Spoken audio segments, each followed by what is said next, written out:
Ladies and gentlemen, as you guys can see, it's a little bit of a different video today. I am with Jordan. He goes by Collector's Luck on YouTube. I think this has been one of your most requested videos, if I'm not mistaken, and we are going to be deep diving and doing a gigantic game room tour. So at this point, I'm probably gonna let him kind of take over. I'm gonna ask some questions and kind of highlight a lot of the features because trust me, coming here multiple times, I think there is a lot to highlight, and hopefully we can get this into a jam-packed video and have everybody kind of get a glimpse of what his game room looks like. At this point, we're gonna let Jordan take over. He's gonna start off in the Nintendo corner because as he said, this is kind of one of the most things that he's more famous or known for. And he's got a lot of goodies, a lot of rare gems and grails, however you want to say it, probably more than the average person would normally see. So what got you into the fiber optics, the statues, even the flagpoles, or the World of Nintendo cabinets? Because I would say those are normally bigger items, not that the average Joe would have. So several years ago, I was at a point where I had over 8,000 games in my collection, and collecting games just got boring to me. I ended up joining a group on Facebook called Video Game Kiosk and Display Collectors, and I seen some of the really cool stuff that they had in that group. And I just kind of aspired to be like the guys in that group. So I downsized my collection. I purged thousands of games, mostly lower value games, filler titles, junk, stuff that I truly didn't care about. And I focused on an all killer, no filler type of collection. So what you're seeing here is my refocused collection.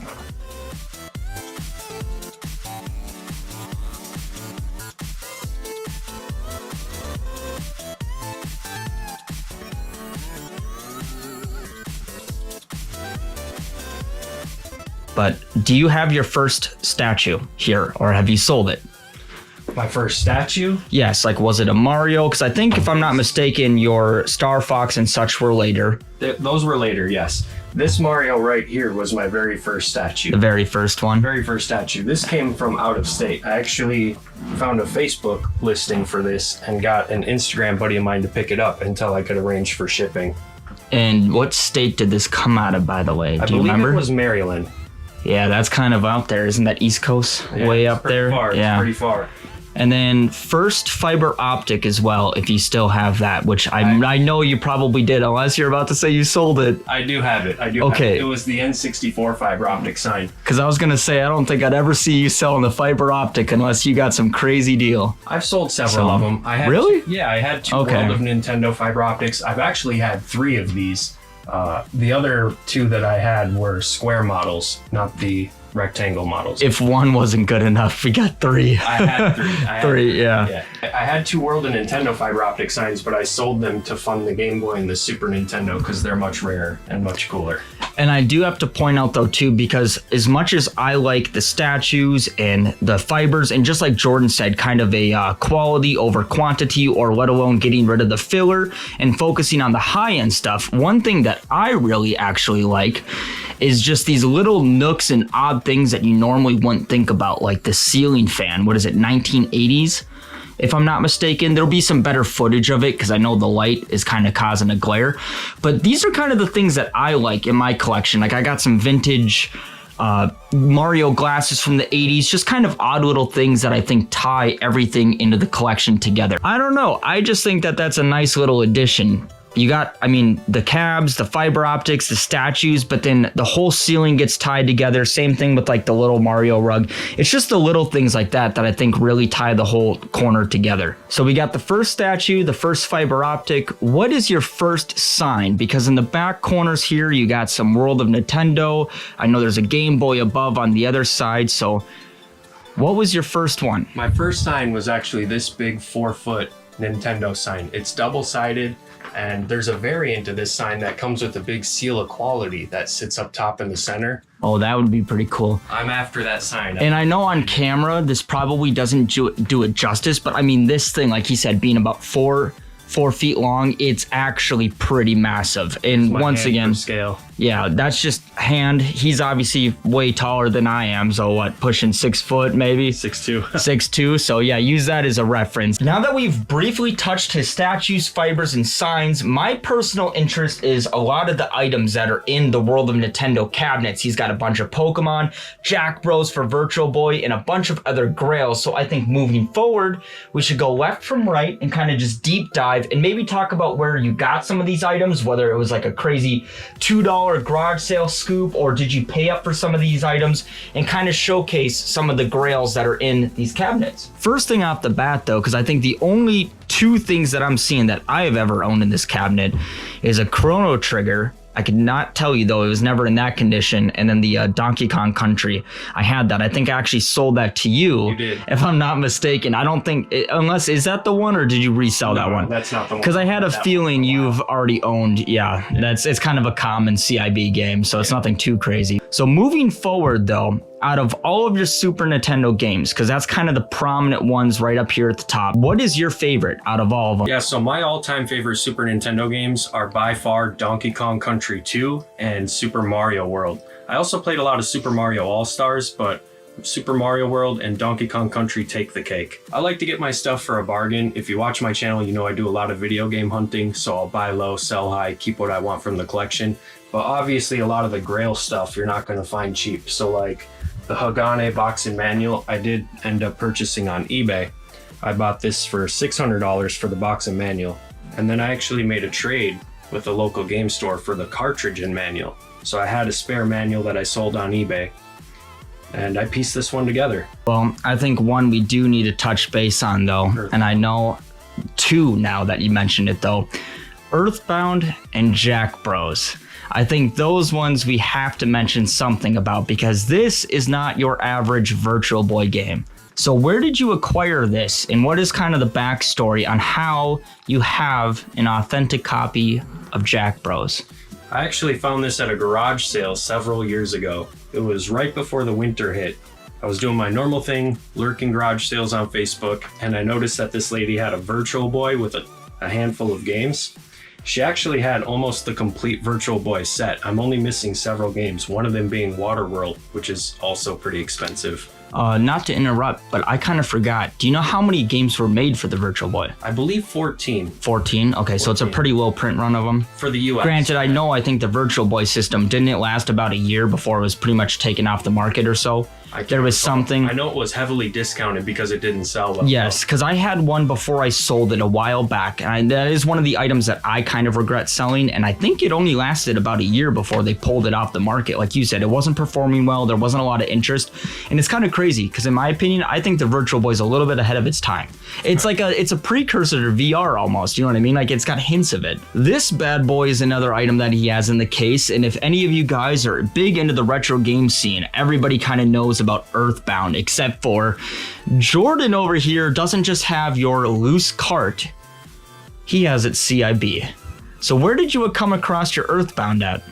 So this is a game that I really wanted complete, because back in the day I knew that this was a grail, and a lot of people actually gave me negative criticism over this, but I paid $400 for the box and manual. Well, what was the negative criticism that you got back in the day for it? A lot of people were saying that I overpaid. Why are you paying $400 for an empty box? And I would bet you money now, though, is $400 a pretty good deal? All day. All day? Yeah, so that's just speculation, though. Things go up, things go down. Yeah, so I ended up doing a 4-hour road trip out to Wisconsin just to spend $400 on an empty box and guidebook.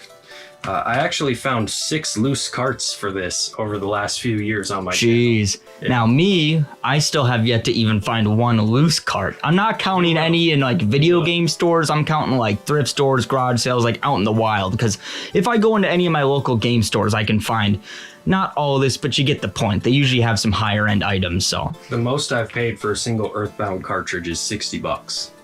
That's still a killer deal. Isn't it like $300 or so for just the cart? I think it's like $350. Yeah, around there. Yeah, it's like I said, still on the potential grab list for me.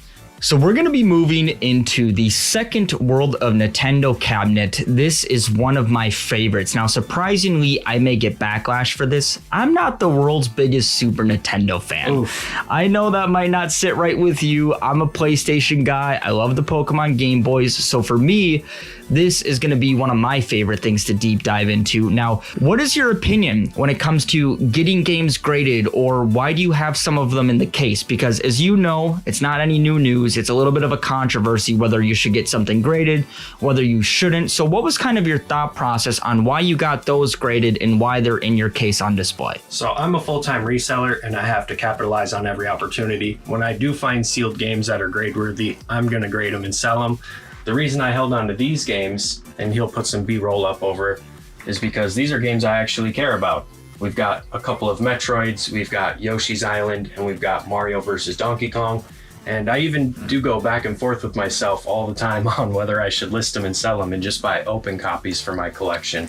But I do have these cartridges in my collection loose, so if I ever want to play them, I can. The market is definitely wishy-washy unless you've got something really, really rare or valuable. But I have definitely sold a handful of graded games and turned a pretty handsome profit. Well, that's good. Once again, I have still yet to get games graded. I've gotten comics and cards, graded through CGC, but I've never touched water. And CGC actually just started grading games too, so that could be a potential. But to be fair, coming across sealed stuff is, so few and far between. That's right. I haven't had anything worth it to really get sent off. So, how did you acquire all of your CIB Pokemon games? Because that is a fan favorite franchise, if not one of the top grossing of all time.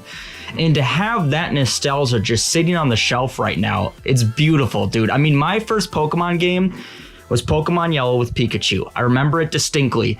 And actually, I got a little bit of a funny story, and I don't mean to take over, and then we'll get into that. I brought mine to school when I wasn't supposed to. Me and my buddy got in a fight, and we ended up rolling around in a bunch of mud. And my parents had to come to take me out of school and basically bring me a change of clothes.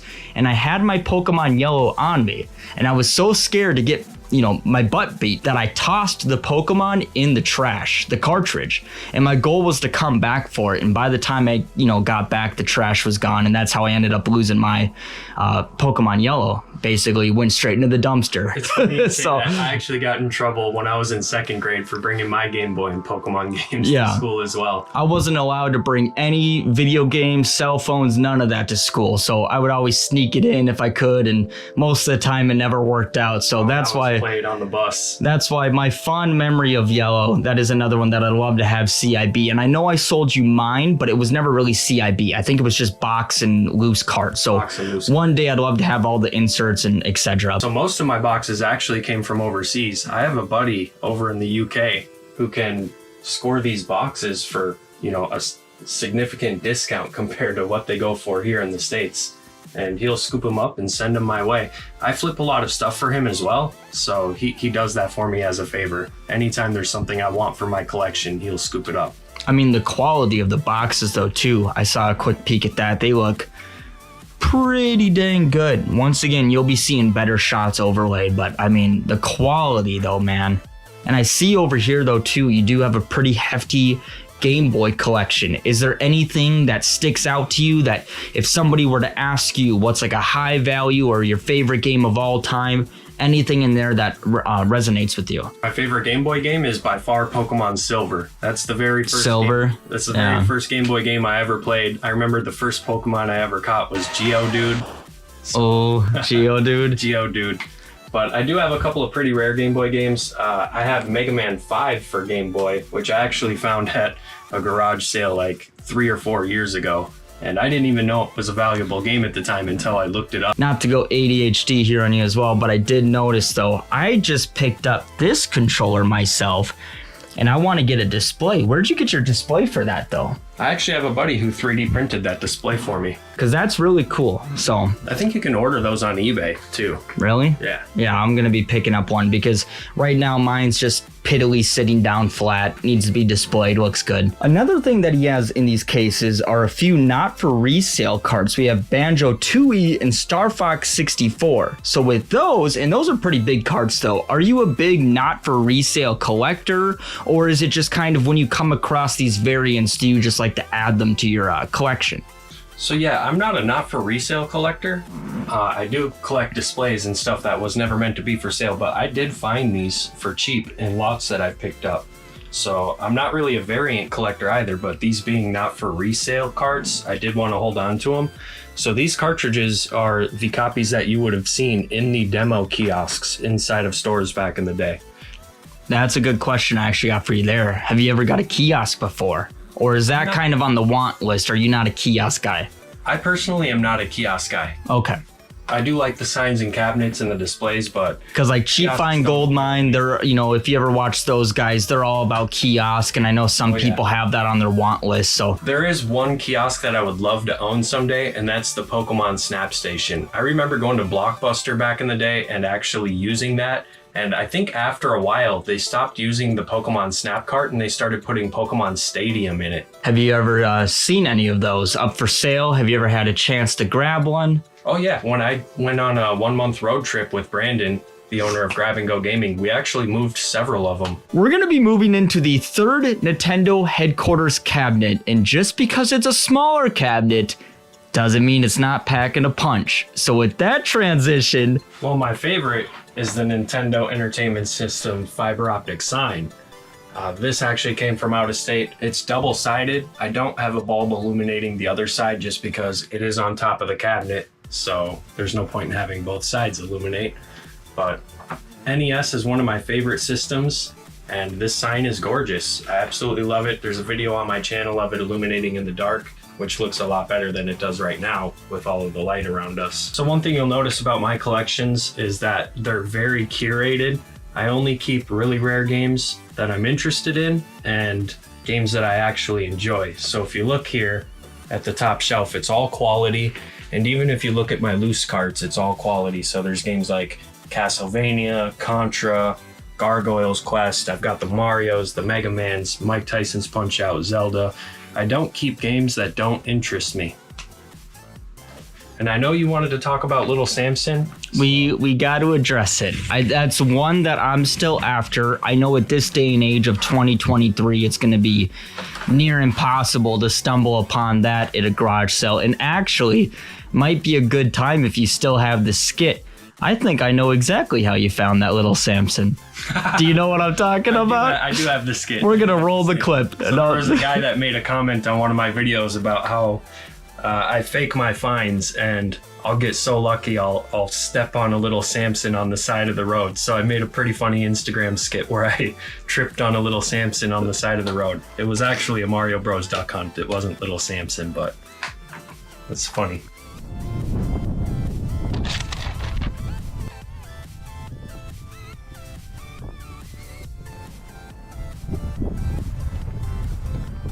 But yeah, these are definitely two notable titles. Little Samson and the Flintstones. Would be interested if anyone wants to drop a comment. Do you have any of these in your collection, or is this something that you guys are still after if you are a Nintendo fan? So I actually got these from a local collector who decided to sell his entire collection. This was probably 3 or 4 years ago now. He had a whole lot of really, really good games. He was like 10 games away from a full set.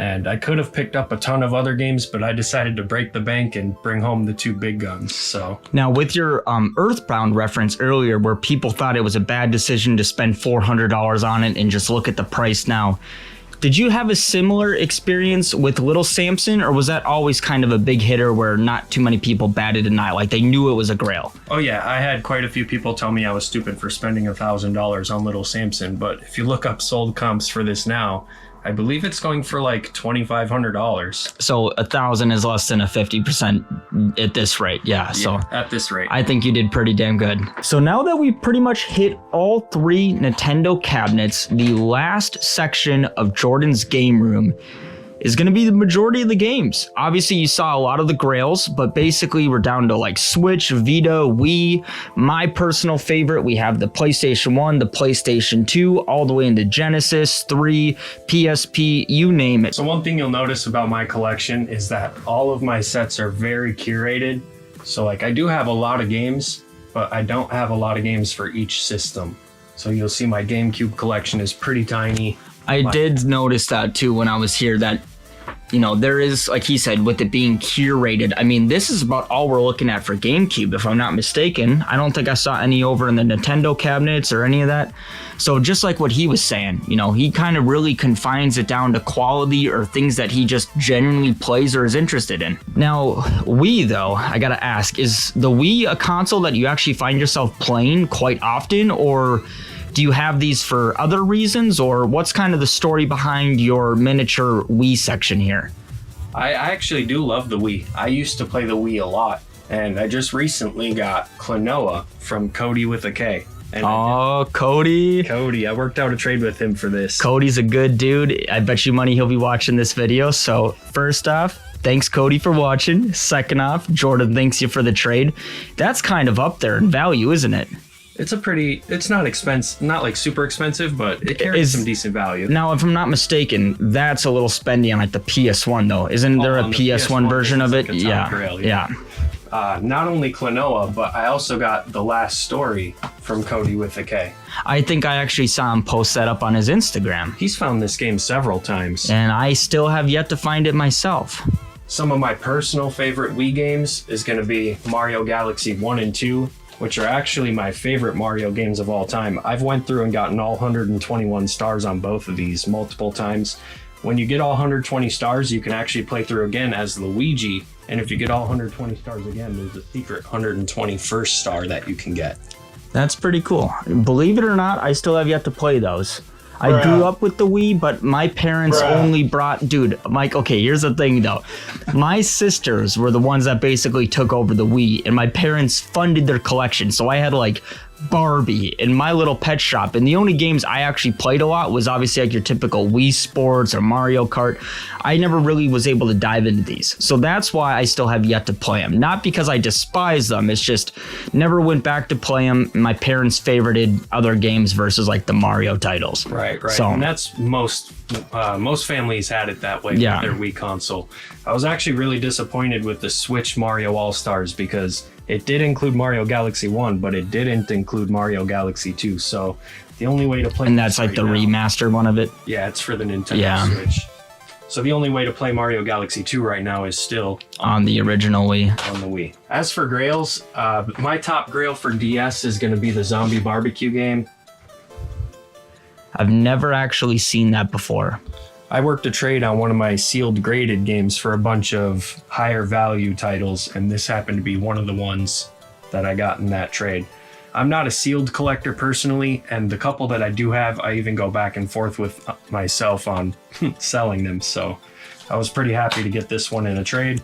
It's worth quite a bit of money. He can put like an eBay sold comp up on the screen. My favorite game, though, is by far... Oh, got the big box Soul Silver. Oh, big box Soul Silver. Is this part of a giant set, if I'm not mistaken, or is this the way it sits? Because I thought there was a jumbo pack that's worth like $1,500, or am I thinking of a different one? That jumbo pack was a Walmart exclusive. Okay. And it came with a little Lugia figure. And there's also one for Heart Gold as well. The reason this is my favorite is because Pokemon Silver version is the very first like Game Boy game I ever played, and I actually went through and got every single Pokemon on it. So I do have every Pokemon game. I've even got all of like the spin-offs.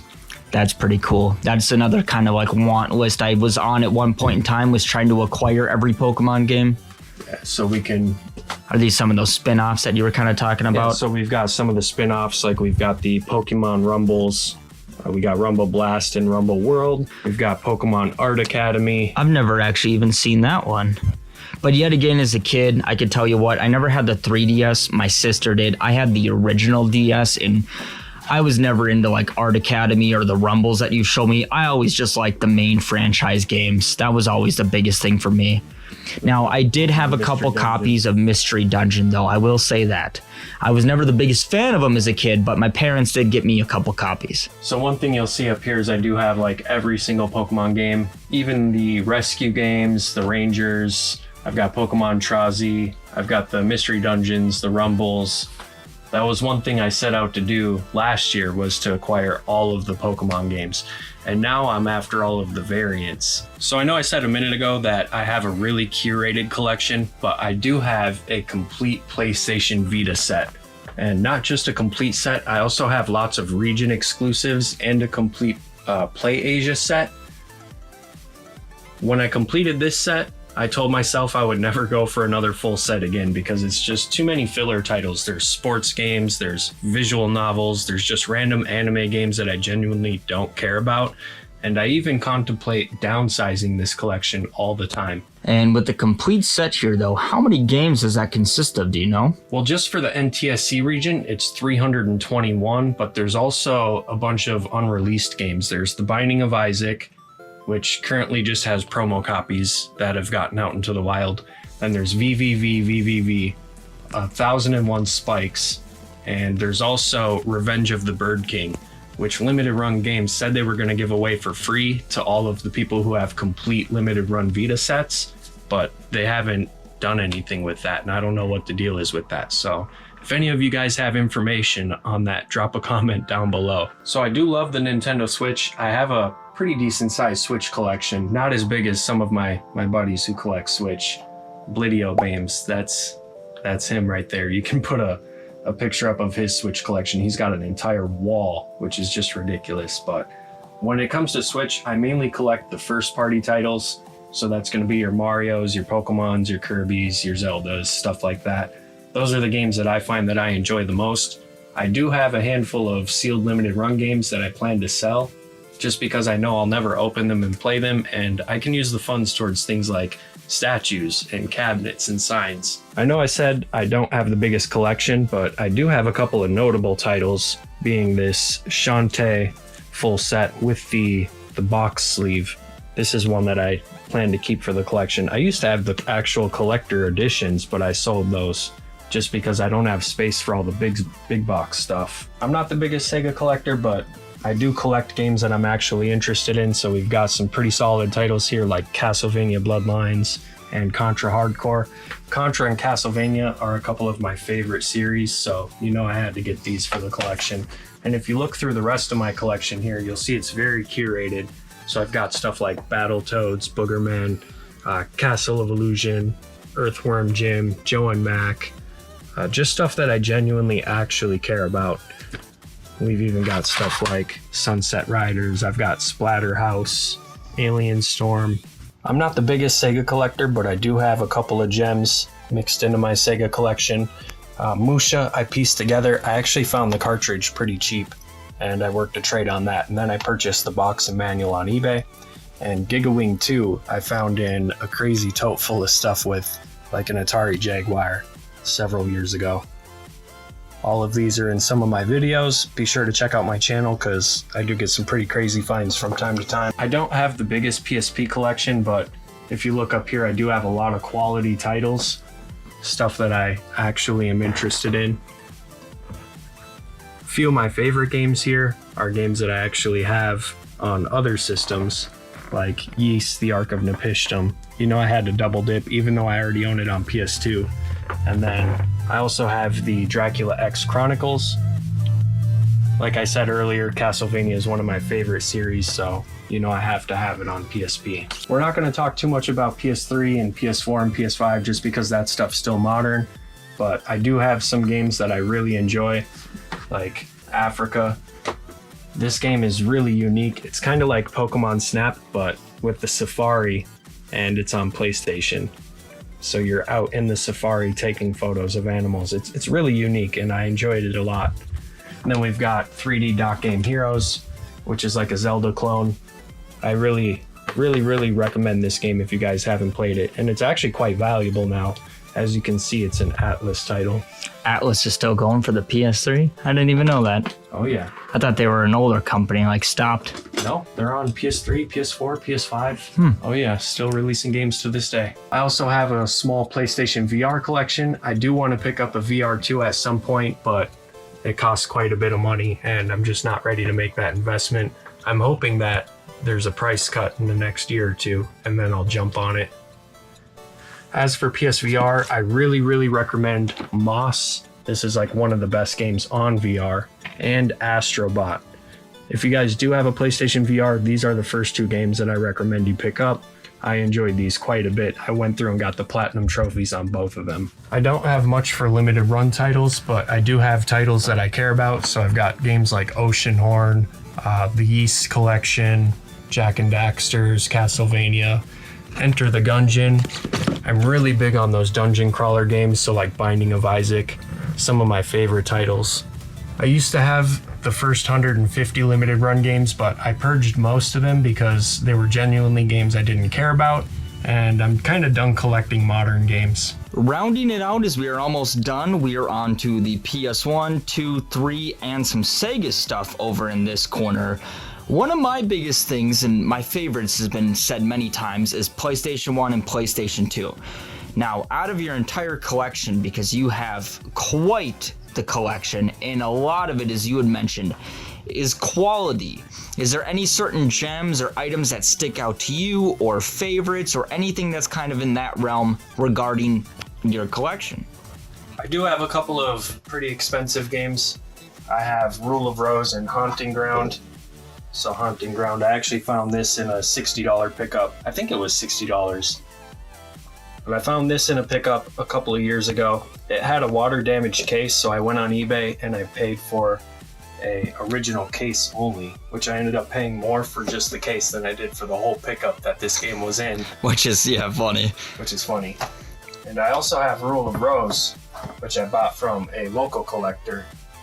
If I can find it here. I got this one from a really good friend of mine.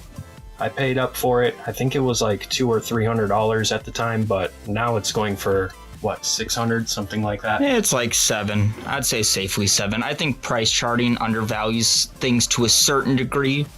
Not that everything is gold, but they're also pretty expensive. And these are some of my favorite games on the PlayStation. We've got Toomba 1 and Toomba 2.